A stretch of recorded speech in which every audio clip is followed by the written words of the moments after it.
তো এবার পুজোর নবমীর দিনে আমরা তিনজন মিলে বিকেল বিকেল বেরিয়ে পড়লাম ঠাকুর দেখতে।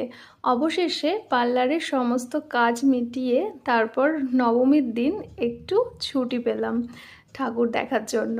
আর নবমী মানেই তো সেই ভিড়। দেখো, আমাদের বাড়ির থেকে বাতকুল্লা কিন্তু খুব বেশি দূর নয়। তো আমরা দুপুরবেলা খাওয়া দাওয়া করে বেরিয়েছিলাম, বেরিয়ে দেখি বাতকুল্লার এই অবস্থা।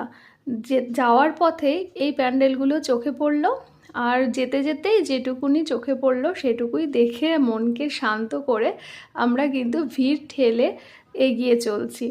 আবারও দেখো একটা প্যান্ডেলের দর্শন। এরকম কিন্তু যাওয়ার পথে যে প্যান্ডেলগুলো দেখেছি সেগুলোই কিন্তু আমরা দেখতে দেখতে গেছি। তারপর পৌঁছে গেলাম তাহেরপুর। তাহেরপুরে এক জায়গায় বাইকটাকে রেখে তারপর তিনজনা হাঁটা দিলাম। হাঁটতে হাঁটতে দেখো যে এই প্যান্ডেলটা কত সুন্দর করেছে না। এখানে চারধাম করেছে। তাহেরপুরে কিন্তু এবার খুব ভালো পুজো হয়েছে। ফার্স্ট টাইমই তাহেরপুর গেলাম, সবার মুখে শুনলাম যে তাহেরপুর সত্যিই ভালো হয়েছে। তো সেই বুঝে আমরাও বেরিয়ে পড়েছিলাম নবমীর দিন। আর নবমীর দিন গেলে তোমরা এরকম ভিড় তো পাবেই, এটা তো স্বাভাবিক।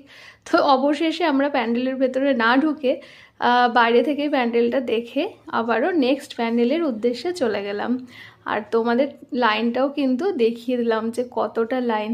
তারপর আর একটা ঠাকুর এখানে ফাঁকাই ছিল, এখানে আমরা প্যান্ডেল ঠাকুর দুটোই দেখতে পেলাম। আবারও এই প্যান্ডেলটার এখানেও আমরা কিন্তু প্যান্ডেল ঠাকুর দুটোই দেখতে পেয়েছিলাম। এখানে ভিড়টা একটু কমই ছিল। তো তাহিরপুর তোমরা কে কে গেছো এবার পুজোয় অবশ্যই কমেন্টে জানিও।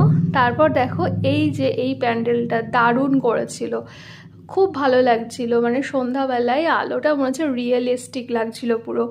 তারপর দেখো এখানেও ভেতরে গেলাম, মোটামুটি ভিড় ছিল। নবমীর দিন আগেই বললাম ভিড়টা হওয়া স্বাভাবিক। যাই হোক, তোমাদের জন্য ভিড় ঠেলে একটু ভিডিও করে নিলাম দর্শনের সাথে সাথে। তো একটু ঘুরিয়েও দেখিয়ে দিলাম তোমাদেরকে। তারপর দেখো বাইরে বেরিয়ে গেলাম আবারও নেক্সট প্যান্ডেলের উদ্দেশ্যে।